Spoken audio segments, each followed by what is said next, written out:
Hello everyone, আসসালামু আলাইকুম। আজ তৈরি করব মোজারেলা চিজ, কোনো রকম ঝামেলা ছাড়া খুব সহজে। চলুন কিভাবে বানাই সেটাই আপনাদের সাথে শেয়ার করব। এই জন্য এখানে আমি 2 লিটার কাঁচা গরুর দুধ নিয়েছি। দুধটা অবশ্যই খাঁটি হতে হবে, তা না হলে চিজ পারফেক্ট হবে না। দুধটা আমি এখানে হালকা গরম করে নিয়েছি। দুধটা এমন গরম করে নিতে হবে যেন হাত দিয়ে 30 থেকে 35 সেকেন্ডের মতো রাখা যায়। এখন দিয়ে দিব হাফ কাপ ভিনেগার। ভিনেগারটা দিয়ে এইভাবে হালকা করে নেড়ে ঢাকনা দিয়ে রেস্টে রেখে দিব 10 মিনিটের জন্য। ফিরে আসলাম 10 মিনিট পর। দেখতেই পারছেন ছানাটা কত সুন্দর জমে গেছে।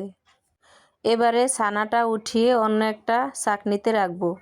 এবারে ছানার যেই পানিটা ছিল সেটার ভিতরে দিয়ে দিব 3 টেবিল চামচের মতো লবণ দিয়ে পানিটাকে গরম করে নিব।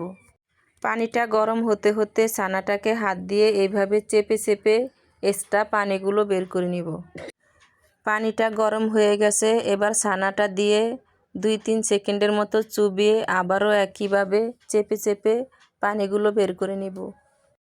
এই স্টেপটা আমি মোট 4 বার করেছি।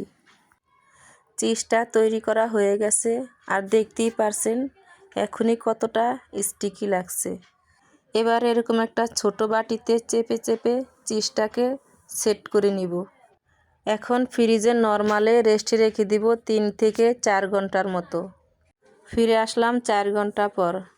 মাশাআল্লাহ, দেখতেই পারছেন চিজগুলো কতটা পারফেক্ট হয়েছে। আমি চিজগুলো গ্রেটার দিয়ে গ্রেট করে দেখাচ্ছি। দেখতেই পারছেন দোকানের কিনা চিজের মতো খুব সহজেই গ্রেট করে নিয়েছি। আপনাদের বোঝার সুবিধার্থে কিছুটা চিজ আমি চুলায় গরম করে দেখাচ্ছি। দেখতেই পারছেন কেউ বুঝতেই পারবে না যে এটা বাসায় বানানো চিজ। কতটা স্টিকি হয়েছে। তো আমার এই ভিডিওটি যদি সম্পূর্ণ মনোযোগ দিয়ে দেখে থাকেন তাহলে আপনারাও বাসায় তৈরি করতে পারবেন খুব সহজে এইরকম মোজারেলা চিজ।